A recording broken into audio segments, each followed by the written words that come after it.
All right, everybody, welcome back to the Tacon One podcast. I've got two special guests today.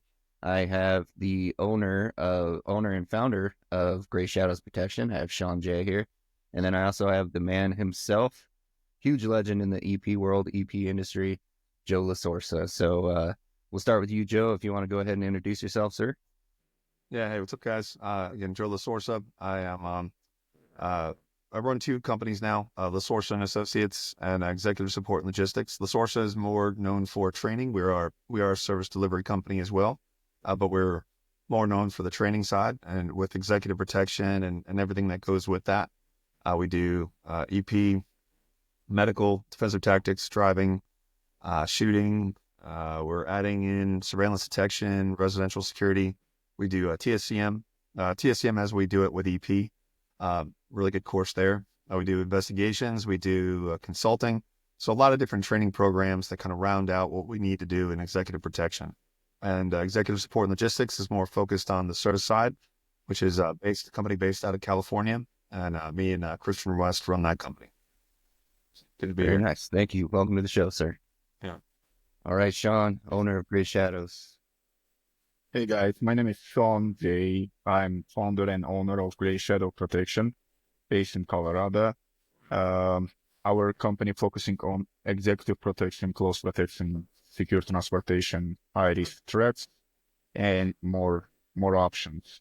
I actually was attended to Joe Lasorsa class a couple of years ago, and I was really enjoy it. Has some really realistic. A lot of good stuff. It's a lot of really good stuff and learning. My background is coming from different country. I was born in Russian Federation, and I was long-term in military. After retired, I joined to government security service, working over 3 years. And totally retired. In 2016, I moved to United States and start my career from just basic security. And from 2021, I actually opened my company, and that's it. Yeah, Very good. recently a U.S. citizen, right? Yeah. Yeah. Good And stuff. couple December 16, I just get my citizenship, which That's I'm awesome. so proud. It was huge day for me Yeah. That's to awesome. be part of United States. Yes, it's a big step. I bless, I proud, and I love it, United States. Yeah. That's awesome. Very good. Yeah, So- yeah, man. Excited for you. That was a big day. So one thing, Sean, I get to work with you quite often. We've done some work together. Joe, I follow you on LinkedIn, and the big thing between, with both of you guys being here is the professionalism and the standard. Joe, you're setting the standard with your training, your school, teaching people how to be the standard when it comes to executive protection. And I can speak for Sean and his company. Those guys live it.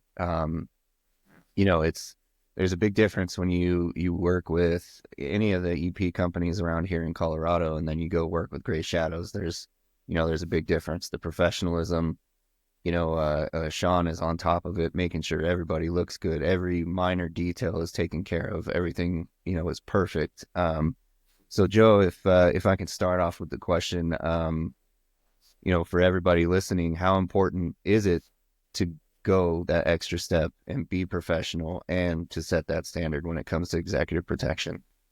Yeah, I mean, that's huge. I always say, details matter when you're working on a detail, and it's the little details because the big thing is, our clients are detail-oriented people. They're professionals. They've obviously made it to where they are. Whether you're dealing with a high net worth or a corporate, CEO, whatever, they're typically detail-oriented people. They run businesses. That's what they do. And, particularly in the corporate space, we talk about executive protection, and look at that, what that word means. We're protecting an executive. What does an executive do? An executive makes decisions and puts the talented people in the right positions. So their skill is detail-oriented decision-making based on facts and circumstances. And then they know what talent is. They know what right is. They know where to put the right person in the right job. An executive is typically not the best at all of those things in their business. They're not the best at marketing. They're not the best at any other factor of their business. They know where to put the right person. So I try to explain it this way because it's so important to understand professionalism in this industry, because the people that you're working for absolutely know what right is. They know what a professional is. Even if they don't know what EP is, they know what a professional is. And so, that question is that's an awesome question, because that's what separates you right off the bat is just being professional. I actually just finished a proposal in Dallas just yesterday. Rather, it was the day before. I flew home yesterday. And so 2 days ago, I finished a proposal in Dallas, and the client actually just said, I asked them, I said, what made you choose me? Just so I know, we had an open conversation, and they collectively said, well, right off the bat, it was the professionalism that was different. The way you communicated, even down to your email signature, it was professional. It was tidy. Your proposal was aesthetic and looked good and was professional, and it had everything we needed without too much fluff. They just let me have it. They're telling me all about it. And the biggest word that I heard them say several times was that professionalism made the difference. So it's huge, absolutely huge. Oh yeah. Yeah. Sean, you got anything to add to that? You run your company like a very tight ship. Every little detail, your vehicle's set up perfect. You're always checking us, you're checking yourself, making sure no discrepancies on the uniform. Everything looks tight and tidy and professional. So yeah, anything you want to add to that, sir? Yeah, that's I just want to continue maybe Joel also what you said and add a couple of things. And actually, it's a really good question, because for me, from different country, back in the days when I was on the service and when I went to private sector, that country is more they looking for that professional. It's a good example. Yeah, secret service is different area to work, but again, it's a good example of taking look how they look. Multiple times people ask me why I'm not smiling, why am I always serious? Because I try to first I try to professional and showing people hey, my job is being more focusing on details, small details, you make it big deals. That for me, professional was again, that's maybe habit, because my background, we always was seeking, we always have somebody chief or lead of the unit. He always seeking, because it's important, because when you're working with, again, how Joe said, I start from government, and when you're working with that kind of people, they looking at you all the time. When I went to private sector and start working with high network people, or same businessmen, or how we to say in Russia, oligarch, they know what they want. That people pay money and they know what they want, and they want to you when you presented his business or his face, they want you will be looking professional. You have your standards, and I think it's common just because my background, again, it's huge difference. It's really huge difference between United States and different countries. I can make it a lot of examples, but I think we not be have enough time for that. Yeah.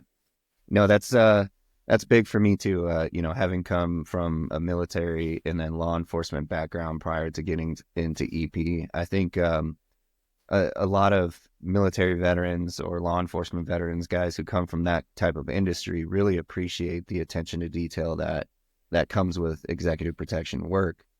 And it's big too.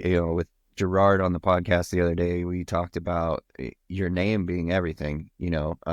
And you start out in the executive protection world with no name, nobody. And then as you start to work and you set that standard for yourself or whoever you're working with, your name starts to grow. And the EP is kind of, executive protection is kind of like an underground thing. Everybody talks to everybody. Everybody's connected in some way or another. So, word gets out and it travels fast. If you make a mistake, it travels fast. But if you do a great job on a detail, that also travels fast, and it builds your name, builds your company. So Joe, my next question, sir, how do you stress or, set that expectation in your trainings? I mean, is that a portion of your training where you're telling people about, it's quick, I guess, to lose work in this industry if you do something wrong or again, sometimes it's mistakes and mistakes happen, but, I've worked with companies where I've showed up to work a detail with them and they're, in tennis shoes and tactical pants with a blazer on, and they're, calling themselves EP. And, is that a portion of your class where you talk about uniform standards and things like that? Well, just overall, we don't get really into the nitty gritty of it, because every detail is different. We always say if you work a job for a client, you've only worked that one job for a client. So even every client is different in different environments. I don't know, a week ago, I'm getting lost in my days here. It's been really busy, but like a week ago, I was in DC, and we were doing a, kind of like a casual day with the client where we were in, jeans. And then we went to a dinner where, there was, Steve Scalise and other people in attendance. Right. So, I mean, we're totally suited up for that one. And then the next day we went to a funeral. So then we're in like the full, black on black with a black pea coat, the whole deal, at a big DC funeral. So, I mean, we worked and then from there, we left there and changed over and went right back to the airport, casual clothes. So the biggest thing, though, is just getting back to that professionalism touch is one of the training groups I follow, they kind of coined this phrase, which I love it. It says, be a pro. And it's just like, be a pro. They say that all the time. And I love that because I just think about that all the time. Be a pro. Like, pro, what does that mean? It means every little detail, somebody should look at you and think like, that's not just a Joe Schmo, that's a professional right there. Whatever you're doing, just be a professional at it. I mean, I can get into so many details on what that actually means, but in class, what we just focus on is your client should look at you and instantly have that confidence. And you could be in jeans, you could be in board shorts at the beach with them. It just depends on, you have to have that professional look to you. And, it really comes down to that. When I say look, it really comes down to that perception, that perspective, whatever you want to call it, when the client looks at you. And the way I say this actually in class is, would you be happy paying you? And that's the simplest way that I can really kind of explain this is, would you be happy paying you? Whatever you're doing, wherever you're at, however you're dressed, whatever activity you're doing in that moment, if you were your client and you turned and looked over your shoulder and you saw you standing there, would you be happy paying you? Whatever rate you're charging, how much your logistics cost to bring you out there. If you were the client and you looked over your shoulder and saw you, would you be like, that's my guy? Or would you be like, man, I'm paying this guy $1,500 a day, whatever it is, So just think about that and think about, would you be happy paying you? I think that's the easiest, best way to explain it.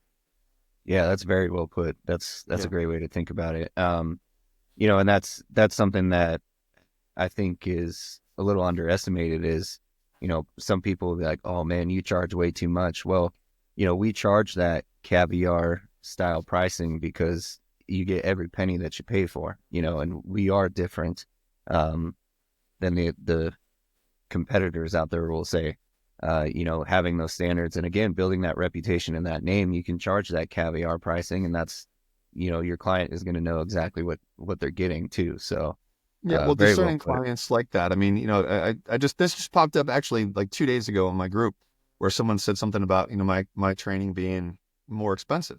And I said, yeah, there's a reason for that. And I said, if you were in trouble and you needed to hire an attorney, Would you hire based on cost? No, you would hire the most expensive attorney you could afford because you understand it's a human service. They charge that because of their experience, their connections, their ability to do the job, right? It's the same thing. And discerning clients look at EP that way. They're going to look at, if a client is going for price, don't worry about it. Don't worry about losing that client. That's not a good client. It really isn't. If a client looks at it and says, what is the best option for us? And if it's the most expensive, it is what it is. That's the client that you want to get. That looks at you for your, what you're offering, and then it doesn't matter what you're charging. Yeah. No, very well put. Good point. My next question is I want to ask both of you. I'll let Joe go first. But if there's CEOs out there, executives out there, in light of the recent situations that have happened across the U.S. and elsewhere, and they're not quite sure whether or not they need or want executive protection, I guess what would you say to those guys? Well, just right off the bat, nobody knows that they need it. I can tell you that any victimized person never looked back and said, well, shoot, I should have had EP. They said, yeah, I should have had EP. Like they know it at that point. And all of them thought before that, obviously, that they didn't need it, because if they thought that they needed it, they would have it. These people, executives, high net worth individuals, they get what they want, how they want it, when they want it. If they want something, they're going to have it. So that simple fact tells you that every person that's ever been victimized, whether it's an embarrassing attack or a murder like we saw a couple weeks ago, before the incident, they did not feel they needed it, because if they did, they would have had it. So it's a simple fact that is a non-issue when we're talking about, if they think they should have it or not. So what we have to look at is facts and circumstances. And if we look at the facts and circumstances, you're looking at any CEO at this time, I'm talking about like right now, as we sit here and speak, any CEO that has any bit of, profile to them, they're at risk right now. If you look at, obviously high profile healthcare CEOs, because that's the obvious, horizontal scan of what happened, because they're the most similar. But look at the stabbing that occurred. Look at the other incidents that have been prevented and caught when people catch people sneaking onto a property. We look at all of those incidents, and it is not specific to healthcare CEOs. Look at the cards, that idiot that put out that card deck with all the CEOs on the kill card deck. There's a lot of people on there that have nothing to do with healthcare. So it's just all across the board. If you have any high profile CEO, they're at risk right now. And not only that, guys, it's also what they do and who they meet with. So for example, I've got a fairly low profile CEO that's going to a high profile event with other high profile CEOs. So now instead of that person's at risk at that event, because if you are the bad guy, you are either going to tie down a person and target them specifically, or you're going to do the target of opportunity, where you're going to place yourself at an event where CEOs are and go for the easy target. So, I mean, there's so many ways that this specific, threat is coming at us. And just in short, if you have any bit of high profile, or you're attending a high profile event and you're a high profile executive, you're at risk right now. And it's as simple as that. Absolutely. Sean, anything to add, sir?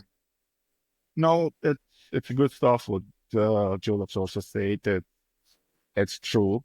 And I just want to add one couple of things.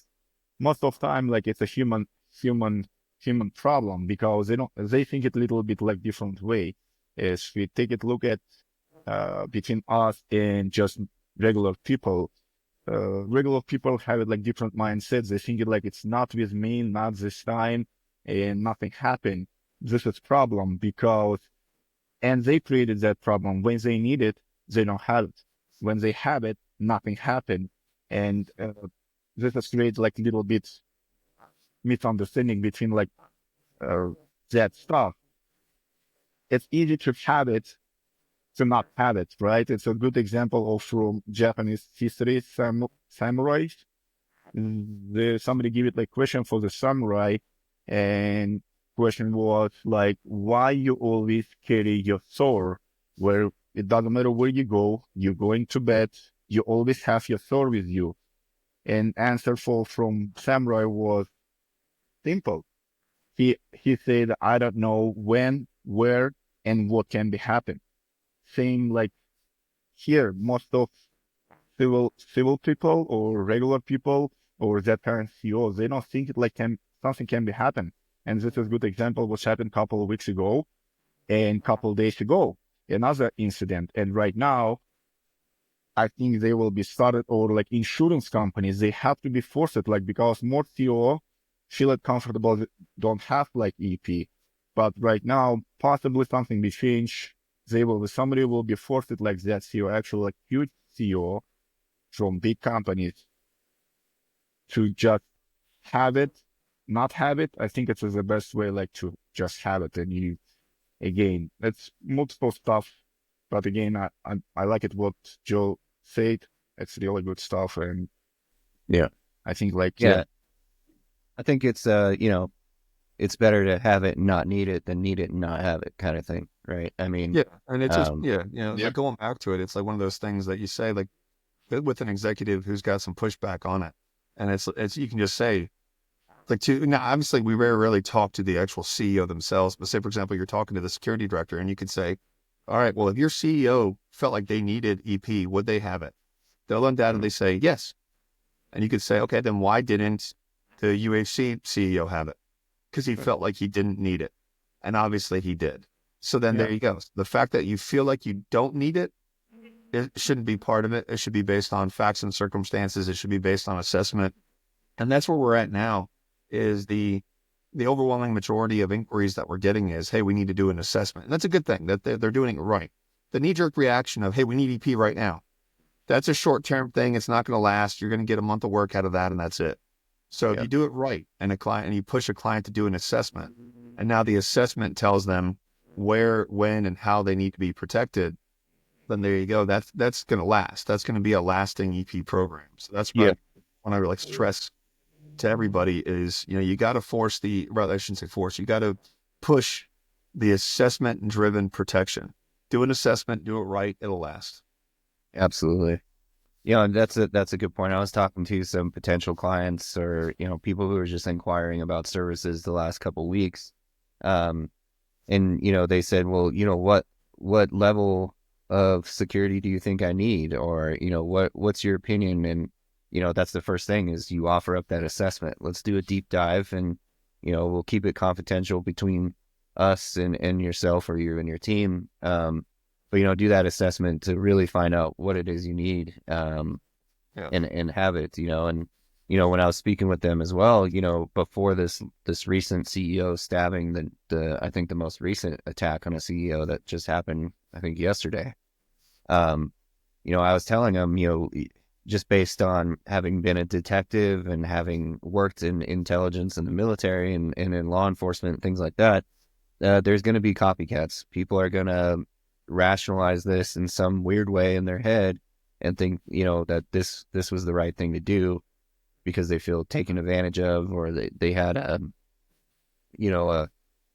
less than great experience with a company and they automatically blame the head of that company. They go to the CEO and that's, now their target. So, unfortunately, I think it kind of, broke the dam a little bit, and we're going to see more of these types of attacks happening in the future. Absolutely. Yeah. And especially with the whole copycat thing is interesting when you look at all this attention that this idiot got after he did it. And he's getting all this, even the female attention, right?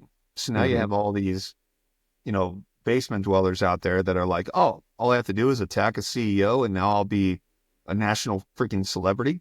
I mean, it's getting so silly that the jacket that this idiot wore that day is selling out at stores. And I got ads because, popping up on my news feed about, buy this idiot's jacket that he wore that day. That's disgusting.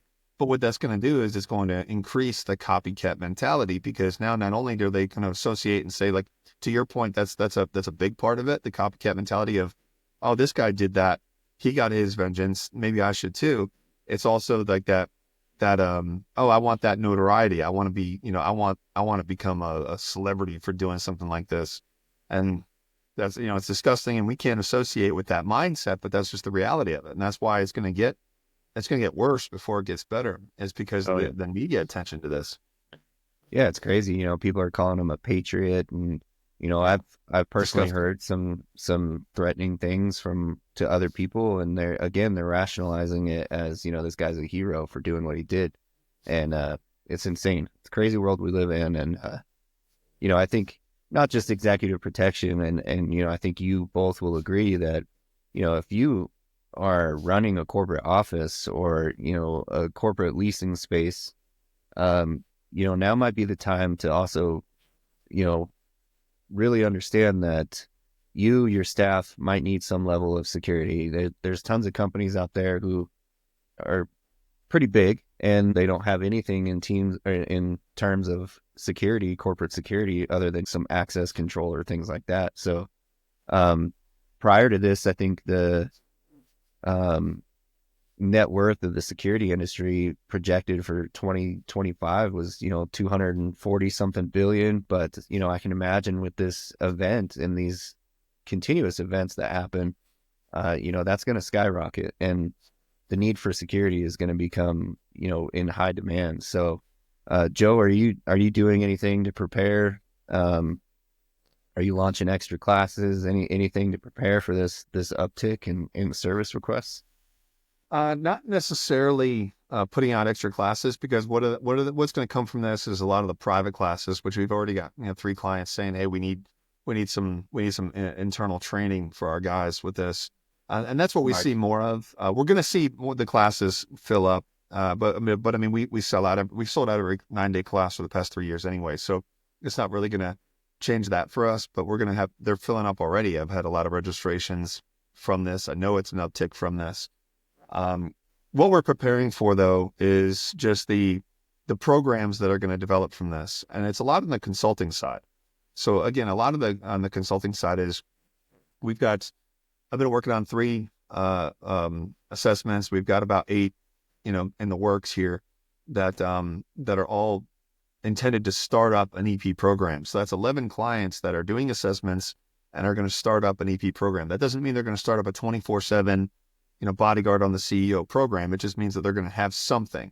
They're going to have some type of process, a systematic process to provide protection to their key employees. And that's what we're gearing up for. We've got probably, like I said, out of those 11 clients, we're probably going to have, about a third of them that we're going to be providing significant services for, meaning like regular, several times a month supporting their trips, things like that. And then we're going to obviously be on call for when they need, somebody to sit outside the residence, stuff like that.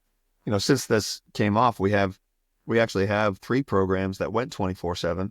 So we went from ad hoc support for when they need it to 24/7 coverage. So I mean, that's a huge jump. So I mean, there's a lot of work that's coming. So, but how we're really preparing for it is on that, just the slow, steady, do it right, do an assessment, and provide that service. On the training side, like I said, we get a lot of private inquiries, like, hey, can you come do this for us? And so there's not really much to prepare for there. But actually, interesting point on the training side is something that every course that we do, every 9-day course, we try to change something just to see if it works or not. And one of the things that we did from July to October is we took out the defensive tactics day and made a 2-day medical. And we made the decision after that in late October. We made the decision to put it back to a medical day and a defensive tactics day, because that part of it is so important. And so just think about this, guys. You're in New York City. It's very hard to carry there armed unless you're a local former cop. So you're in New York City. I want you to honestly just take a second and self-assess here. You take your client to New York City and you pull up to a investor relations meeting. Do it all the time. You do these all the time, all over the country. It's a no big deal investor relations meeting, just like what happened here in, with the UHC CEO. And you're unarmed and you pull up curbside and you're walking in your executive, and someone behind you steps out from between the vehicles with a gun. What do you do? What do you do?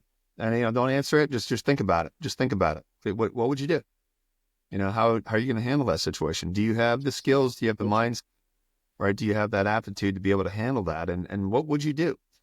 Obviously, we can't, Joe, what would be perfect here, but, and then that even includes the medical skills. This guy was on the ground for 8 minutes before he actually got any significant medical care, right? So, I mean, down to the medical side, not even just the tactical side, but the medical side too. Yeah, Sean? yeah, like funny things you just mentioned that, and like a couple of days ago, I actually did the same example what you said, because New York, it's really hard to have concealed carry if you're not former law enforcement or you are current law enforcement, right? That's so hard to get like be armed right in New York. And that same question I give it for the people. I have like a couple of people who is talking to me because they try to put like, oh, that guy was professional killer, blah, blah, blah. I say like, guys, what you talking about? You never see like professional killer in your life. And you try to say like that guy, yeah, how somebody try like say, look at how he hold it like that. I said like, it's easy. Just go to the every day on the range, make training, and you will be hold it right like your gun. And I mentioned like same question for that guy. It's like, okay, what you want to do? You're in New York, you are with that CEO. It doesn't matter if he have it one EP agent or two EP agents. They are armed. What they will be doing? And everybody like, oh, like I will be jammed at gun. I'm like, sorry, my language is a bullshit. You not be jammed. If your mindset not fair up, because if you remember, Joe, I think we have that kind of conversation, and Dustin know exactly, because I give it that question to everybody. I like it that question because that question I get back in the days when I joined to security service back in the day.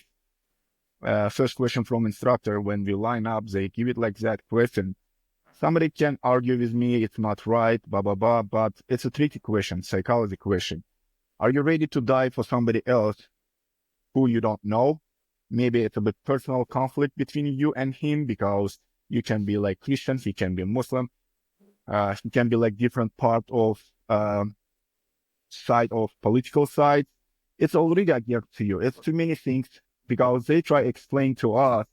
You have to understand, when you step in on your shift, you don't have your opinion. You don't have your choice. You don't have your opinion, because in no matter what kind party be on that time, and you're different party from political side, you can be put on your job that, because your job is protection. And like most of time when I have conversations here with these guys, they're like, no, I am not ready to die. I want to make it like money. It's too many excuses or too many things what they explain. I totally understand. But problem is, this is good example what happened a couple of weeks ago with that CEO. If he had somebody and you are unarmed, what you will be do? Like, it's a really good question, Joe. I agree with you. It's really good question. And right now, what I said, I always say it like, I remember when I start working, most of time people tell me, like, big EP guy, so you need like soft skills. And I'm like, I don't understand. On the beginning, I don't understand what that mean. I try asking like, guys, what do you mean? Oh, you have to smile. You have to be like nice. I'm like, and back in the days and right now, I have a lot of good recommendation or reviews from client who said like, we did like good job. So nice, good job. It's a good customer service. Because another thing, what I try to tell to my guys who is working, I said like, guys, do not think we are Secret Service guys. We're not John Wicks. We're not James Bonds. We try EP right now in the United States. It's like high quality customer service with purpose of safety. Just think it that way, and maybe you will be successful. But this is a good example of what happened. For me, hard skills, most of the time people, my background coming from hard skills. Most of the time it's hard skills. It's different countries. It's a different mentality, like it's a here. But like couple years ago, I started to understand like what soft skills. But again, I don't remember who says that. It's a good rules, hard skill, like soft skills doesn't save lives. Like soft skills, it's a keep your client happy, and bring it your client back. But hard skills most of time save somebody's life. And I have like another conversation like just day before, one day, day before, with old guy from Russian. I don't want to say he was at security service Soviet Union time, and he was on that unit. Which one? I don't want to say it on the on speaker. You know, he is really good. He know what he's doing, and we have the conversation. What's happened, and you know, funny things. It doesn't matter if you will be armed and you still like threat with gun. Guys who already point gun at somebody, and it's a statistic from back in the Russian, from Russia, 19%. You have, it's only like 19%. You have chance to draw your gun and shot back, because if somebody already point gun at, doesn't matter if at you or at CO, at your CO, it's only 19% chance you will be successful, draw your gun and shot back. And possibly that guy already will be shot your CO or you, you know, Or like, you. Yeah, that's the thing. yeah, yeah. And like for me, back in the days, we train like little bit different. I tell like Dustin, we had that kind of conversation. Before when I joined, they tried to train us to be bad guys, to right thing. Well, like it's a good example. Like only 3 months, they teach us to be bad guy, to think of how bad guy can be do it, everything what he has to do it, to nobody understand what's happening. And after they start teaching like protection, you know, like this is, if you don't have that kind of mindset, it's hard to be successful. Again, be successful, it's a so hard thing in life. It doesn't matter in your work, in your family time. Actually, for the man, it's really hard. It's my opinion, you know, like, but my point is to continue like Joe conversation. It's hard skills. I think like hard skills right now, most of people have to be point, like actually in United States, have to be point on most of hard skills. It's a movements, how to get like your client, because most of guys don't know how to run this guy, with your CEO or Right. with your client. You know, and it's funny because really it's so hard, because you have to hold the team level down, and you have to be in depends like situation, right? Like the simple situation, you're running behind him cover with your body, but it's a too many technique how you have to do it, because if you're not doing like right, you can fail. Actually, your client will be fell like face down, and I don't know, it can be like that, you know.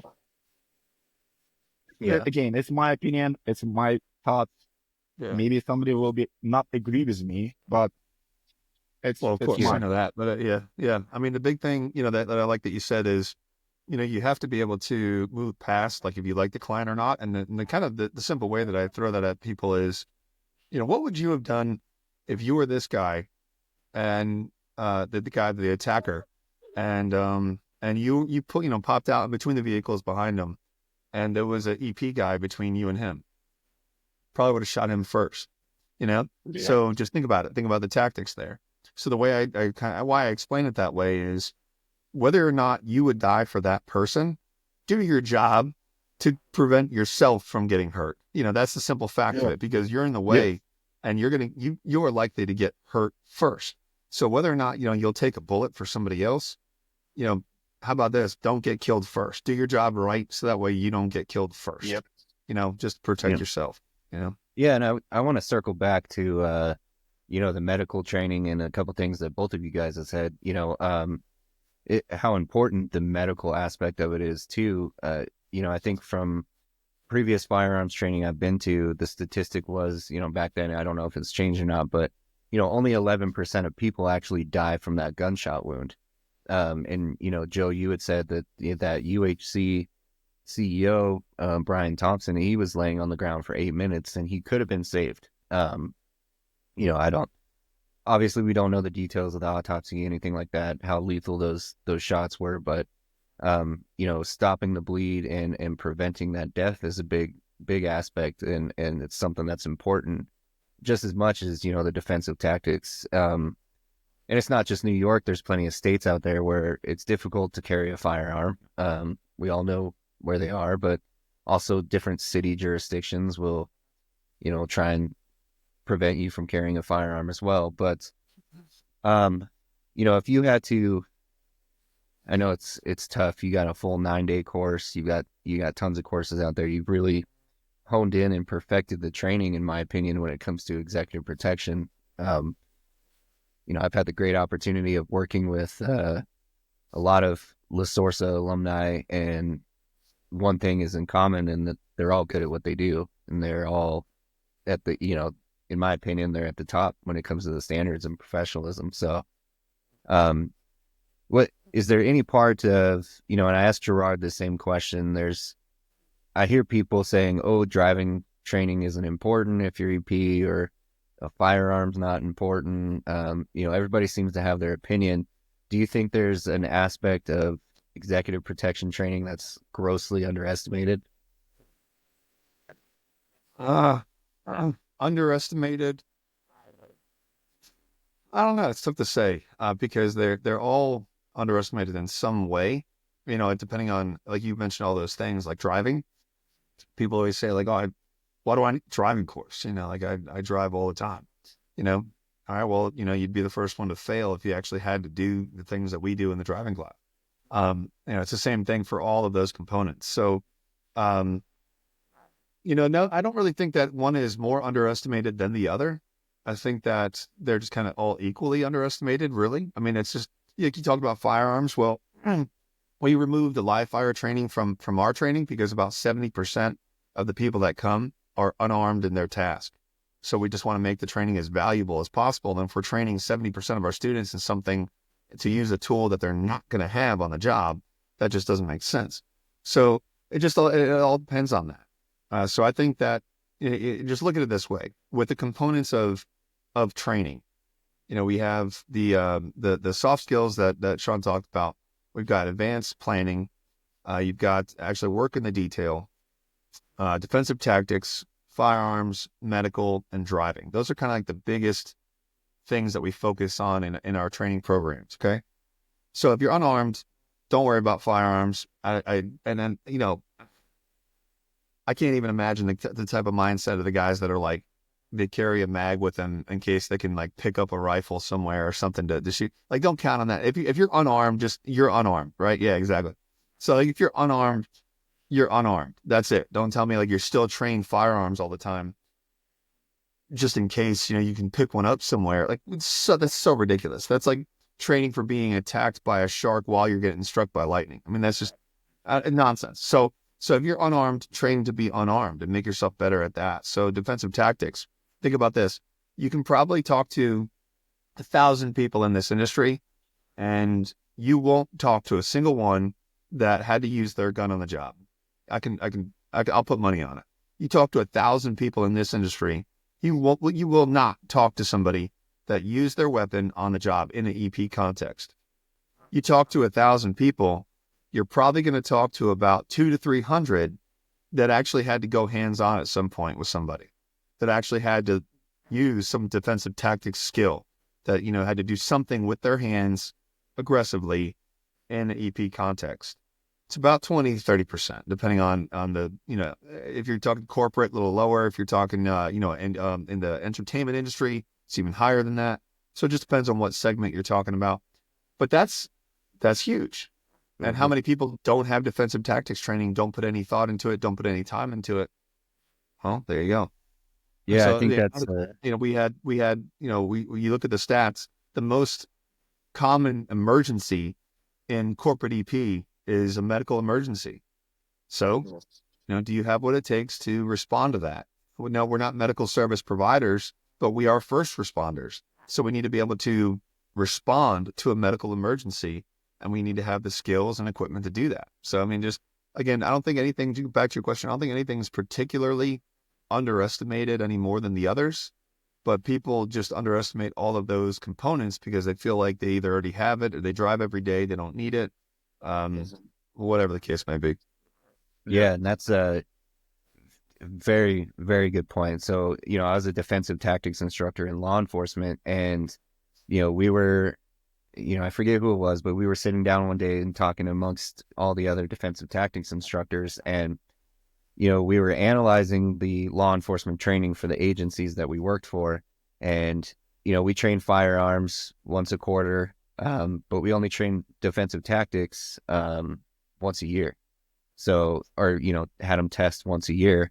Other guys would go and, train on their own, of course, but you're 10 times more likely to get in a fight in the street than you are to get into a shooting. Wow. So, it was just kind of backwards as far as people, where they prioritize training. And in my opinion, I've been in the, tactical sensor and tactical industry for the past 15 years of my life. And one thing that I will say is, I don't care how many trainings you've been to, you need to continue to go to trainings, always freshen up on your skills, continue to train, even if you've been to a training, find another one of the same category and compare the differences. But also things are so fluid and changing, and your training has to adapt to the environment of what's going on. So, I like that you mentioned all of your trainings, you basically do a debrief and, how can we do better? What's changing? What can we add, take away?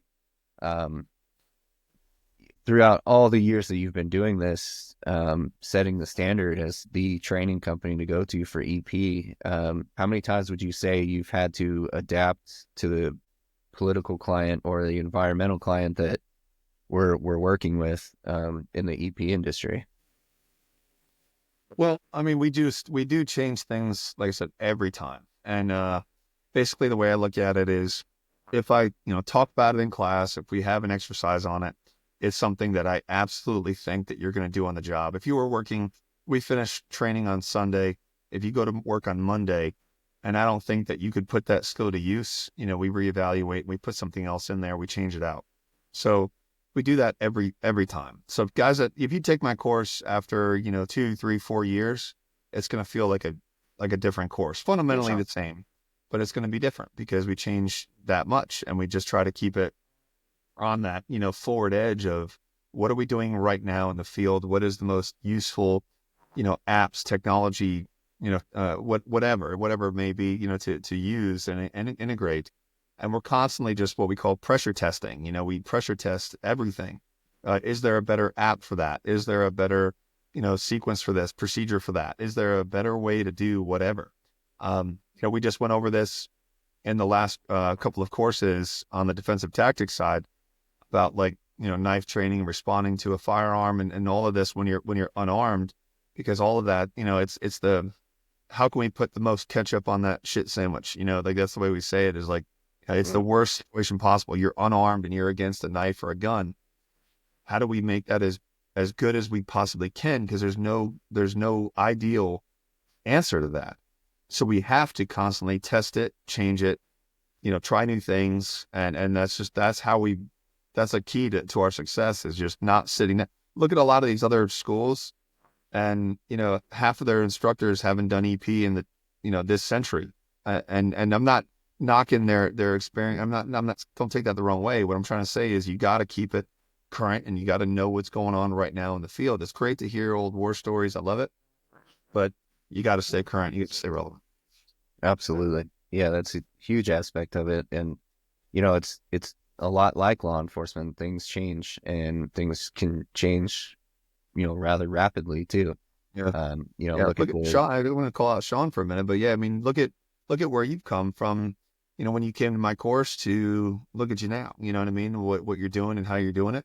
I mean, your tactics have the fundamentally the same, Sean, but your tactics and the way that you do things here in the US, very different from where you came, 3 years ago, right? Yeah, it's really different. You're right.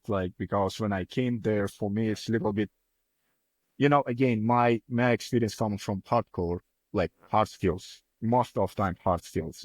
On that kind of job, we don't have to smile. We don't have to engage to talking with people.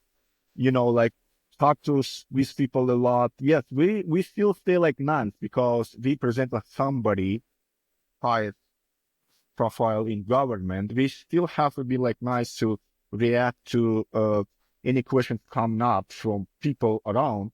But it doesn't mean like I have to stay in like talk or show my teeth, be like just nice. No, I do it like my job. I have to be focused, and it's really like difference. But when I just get and like it's actually like soft skills. Yeah, after like that your course, I start like thinking, okay, like yeah, maybe I have to change or I have to adopt it. I want to add it for everything what Joe said and you, Dustin. Like for me, I think like training is the most important stuff in any any industry. It doesn't matter like EP, law enforcement, military. We can like we can talk about more and more. But my thought is training has to be equal.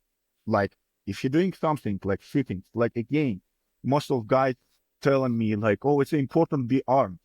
I said it's not important. It's not important because I give it like example. Take a look at Asian country. Most of Asian country, private sector, not allow have guns because law. Everybody, all countries have a different laws, and they doing like great job. They doing great job. Be honest, they doing like without any gun. Yes, they can be have it like baton, whatever, like something, any equipment they have it without arms, and they doing like great job. Like this is a good example. And same, they have it like hard skills, everything. But my point is training have to be equal. If you're doing like training with guns, you have to do it like hand-to-hand training same. You're doing like you're learning like soft skills, how I start learning like soft skills. I start like Yeah. research after Joe Lasorsa class. I'm like soft skills, okay, like okay, I'm a nice person. I not try like hurt nobody. I try to be always respectful when I talk with people. But something I'm missing, and I start like looking, and I get like more and more, and I start to understand. But saying if you have like soft skills, say like 50%, it doesn't matter how many percent you have.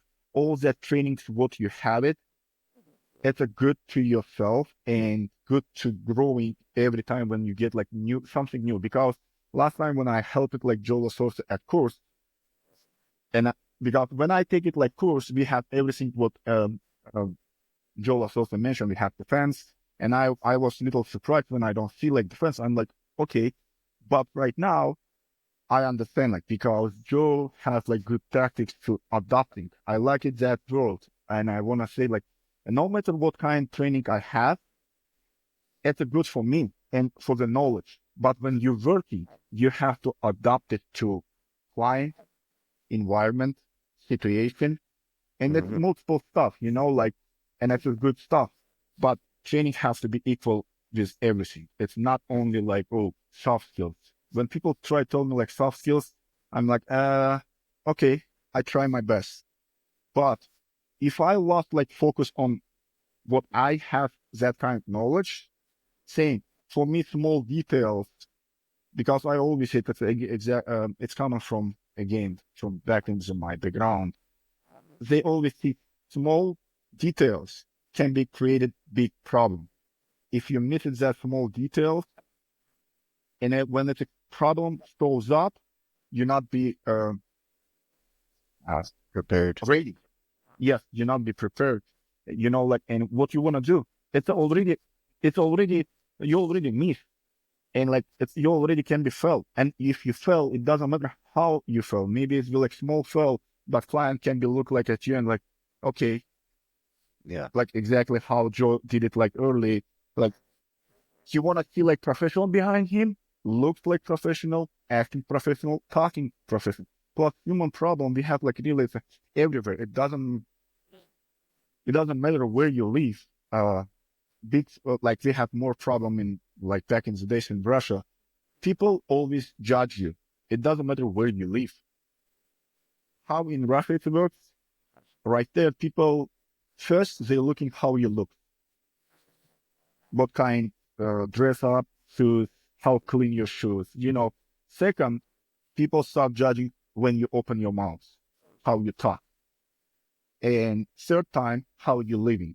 And after it's common like one general like decision about your personality, your character, and everything. It's everywhere. Like how you start. I always say like how you start saying you have to finish it, because it doesn't work like this. You start like good, and you're going to like waste, and you finish it like different, because you start like relaxing, you start feeling, and you remember me from our last details, how was I stressed, because it was huge. It's really huge for personal for me. If somebody doesn't feel it like that, but the owner of company, I think it's a big responsibility. And I thought how I thought I try to finish it same, because it's common. It's a look how standards or like reputation. And I Of like, yeah, course. I'm totally agree with Joe Lasorsa. It's really good stuff what he said. You know, Yeah, and I think that's an aspect of executive protection that I find fascinating is there is a huge customer service detail to it. You got to have the customer service. You have to be polite and professional with the clients and the execs, their entourage, whoever you encounter. But you also have to be ready to be an expert in the application of violence at a moment's notice. You can't let that customer service side really take over, and then you become complacent on the tactics involved of executive protection. You don't want to get too, I guess, personal with the client in the aspect of where you're starting to let your guard down. And I think that's a lot of executives and CEOs right now are questioning the level of service they want, because they think executive protection comes down to being a bodyguard. They automatically associate, okay, no, I don't want to have this bodyguard with me everywhere I go.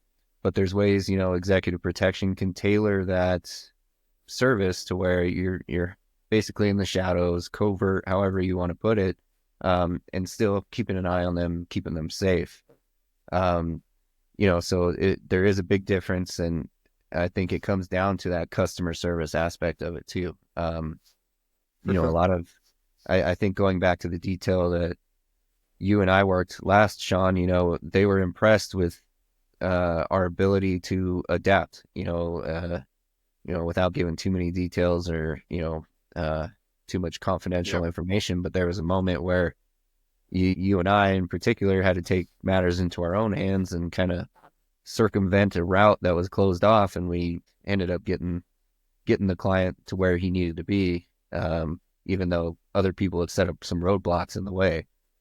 So you have to always be ready to adapt. But again, also showing that customer service side of things. And I think they were impressed with how professional we were and how we were basically doing two jobs at once. We were there for their customer service and their look, their image. We upheld their image, and we also, made sure that they were safe at all times. So, going back to, the UHC murder, we're going to see obviously in the industry an uptick or uprising in people who are seeking out the services we provide. But we're also going to see a lot of people who are going to look at what we do and look at executive protection and want to become executive protection agents. So, Joe, if you had to talk to somebody who is listening to this or watching this and they say, I want to do that, I want to be an EP agent, how would you advise them to get started in this industry? Yeah, understand that you don't start working as a front runner and as an A-lister celebrity if you want to go be a movie star. So you got to start somewhere and work your way up. And so a lot of guys think that they're going to come off the street and just go stand next to a CEO and be an EP agent, and it's just not the reality of it. So you want to start out an EP, look at the vectors, the ancillary services that go with that. So, event support, look at drivers, look at RST, look at all of those things so you can get in the overall EP field and kind of work your way in. So for example, I've got an event here in North Carolina that's coming up. There's 120 something positions for perimeter security and overall event security. There are 11 EP positions that are actually going to be assigned to talent or an athlete that's coming to this event. This is your person, you're staying on them all day. So how do you get into that? How do you get to be, for almost anybody with a, North Carolina guard card can be one of those 120 something positions, right? How do you get to one of those 11 positions? Every one of those people didn't start by working one of those 11 positions. They were one of those, event security people at some point. We have golf cart drivers at work in this event, driving their golf carts around everywhere. You do these ancillary things and kind of work your way up. So the biggest thing, and I don't want to sound like I'm pushing my own stuff. So any training you look at it this way? Training gives you a certificate that you need, the knowledge that you need, and the networking to get you started. So those three things, and that's what I tell people is start off, work leads to more work. Just to put that whole conversation we just had, to put it simply, work leads to more work. So take the work that you can get now, work events, work, like I said, drivers, RST, whatever you can work now, it'll lead to more work and it'll lead into bigger work, better work. 2 is training. And again, focus on what gives you those value points. What gives you a cert that you can use and gives you something, a recognizable certificate. I mean, the actual knowledge. So hopefully the training course that you're going to teaches you what you need to know as well, how to do the job, how to do it, realistically and modern. And then 3, networking. If you attend good training, you will meet good people. If you come to one of our classes, the last class we had in Miami had 28 students in the EP class, and about 70% of them were sent from their company to work. So Fortune 500s, I can name a lot of names, but all the companies that send their people to us to train. So you're meeting other professionals in the industry, right? So, if you attend one of these, $100 a day, week-long courses somewhere, you're not going to have the professionals in that course with you that are going to give you that networking value. So by attending good training, you get the cert, you get the information you need, and you get the networking that you need. And that's huge as well, the networking piece of it. So that's how you get started in the industry, honestly. Take the work you can get when you can get it.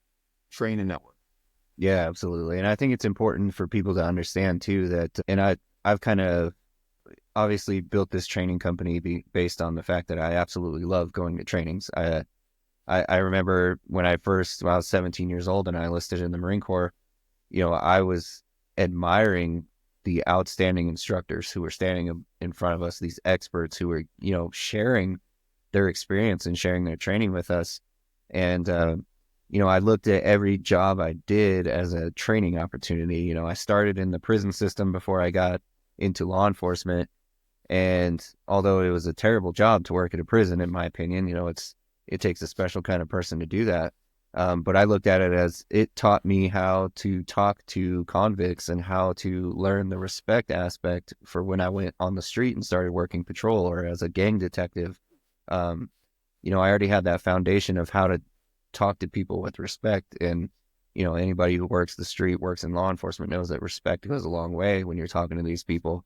So when I started doing the private security contracting and, I was taking these jobs that, were not exciting and were not glamorous in any way, but it was the foot in, like you're saying, you got to start somewhere. You can't just jump in and, be the James Bond or the John Wick. And, training is that foundation. It lays the foundation of how you operate. And, it's some trainings you go to, you may learn, okay, I'm going to take these pieces, but these pieces don't really apply to me.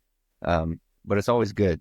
Continue your training, go to trainings, and first chance I get, I'm going to, jump in a Joe Lasorsa training and just grow. And it's important to grow, continue to grow. So, and I think we can all agree that, going back to what you said, the training for fighting the shark and getting struck by lightning, Sean's the only guy who does that. So, the guys, So small.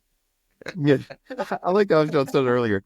I didn't realize that, you work a job and you don't have to smile. That's such a chore, right?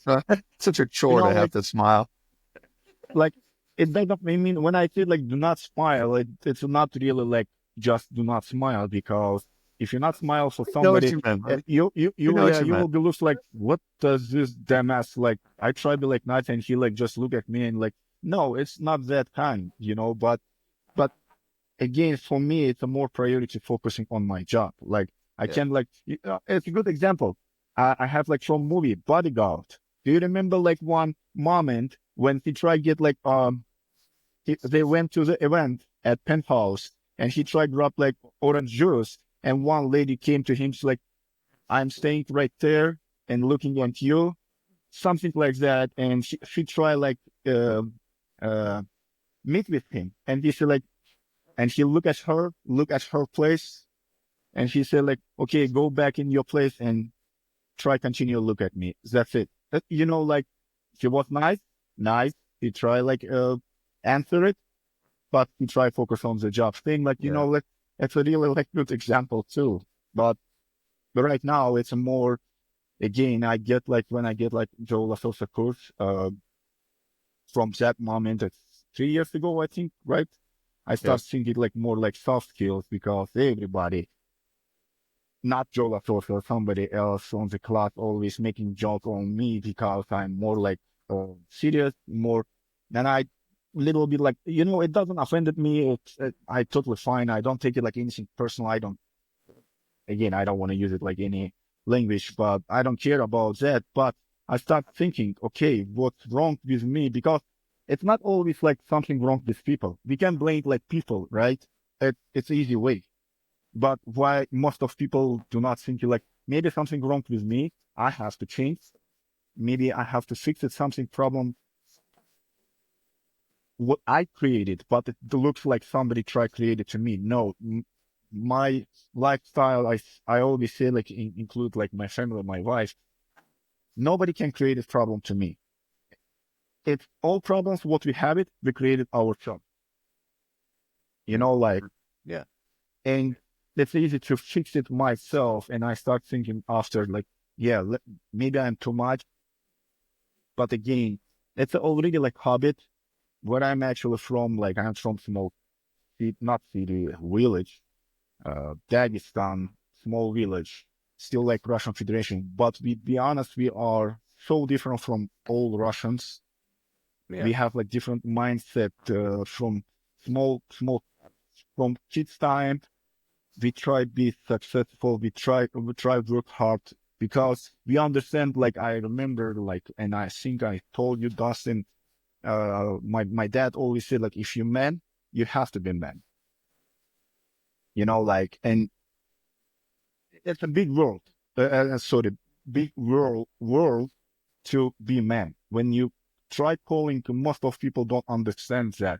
Like, oh, I'm man. Like, you know, people say like I'm already grown man, but most of the times they don't understand what that means. It's a big responsibility. It doesn't matter where you are, what kind of industry, your personal life, your Mm. between like family life, you know, it's everywhere. It's a big responsibility. Yeah. And I feel like, you know, like I try to keep it that kind mindset too, you know, like Yeah. we always said, if you lost your character, another good thing that I like in that video, you know, if you lost like money, you not lost anything. If you lost your health, you lost something. But if you lost your character, you lost everything. Everything. You Yeah. know, like, and I try to stay like that way. Yeah, Again, that's some very a lot good. of people not be agree with me, but again, it's my opinion.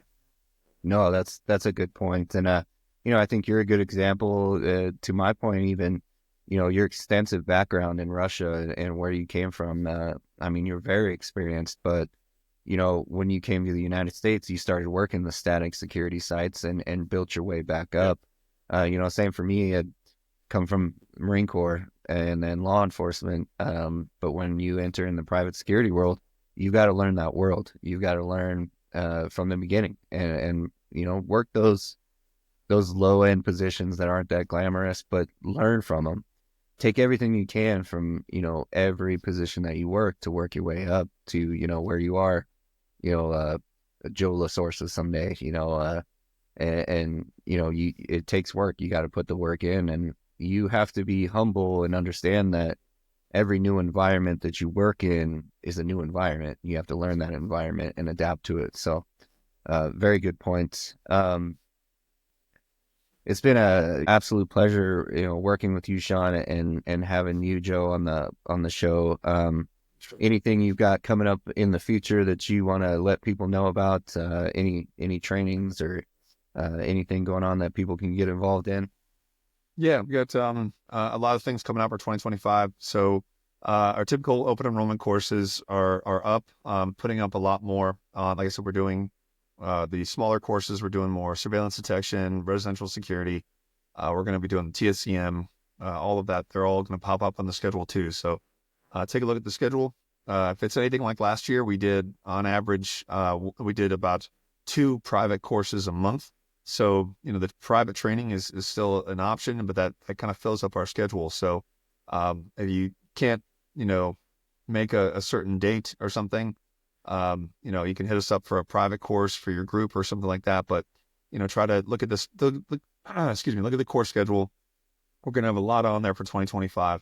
So just check that out and let me know if you guys need anything. I mean, we do a really good job of keeping connected with our, students, our alumni, and supporting them any way we can. So just let me know if you need anything, guys. Awesome. Yeah. And where's the best place for them to find you, Joe?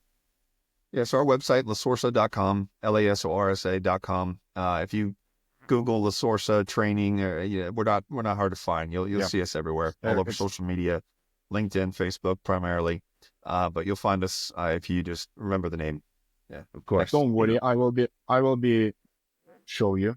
And I want to add something to actually not add. I want to say it was for the new guys who try join to EP industry or like security. It doesn't matter like EP, security industry or protection services.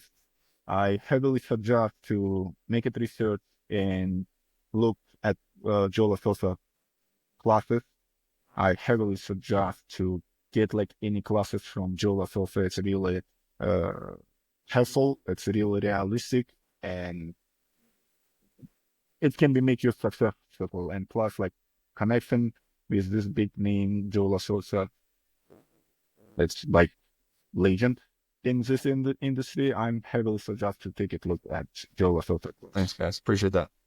Yeah, absolutely. And if even for me, I follow, what you do. I watch your posts on LinkedIn and stuff. I'm always looking at what you got going on, and the networking, like you had brought up, is a big thing. And I would suggest same thing. Just the training is the foundation. Get your foot in the door, start that networking. It's huge, and make a name for yourself. Yep. Put out the good work, the top quality work, and that professionalism, and you'll work your way up. It's no secret, the work is out there. It's becoming available, and there's a lot of work to go around. So if you're interested in doing that, I would agree 100%. Go to class with Lasorsa and Associates, and learn the standards, learn the job, and get your foot in and get to work. Yep.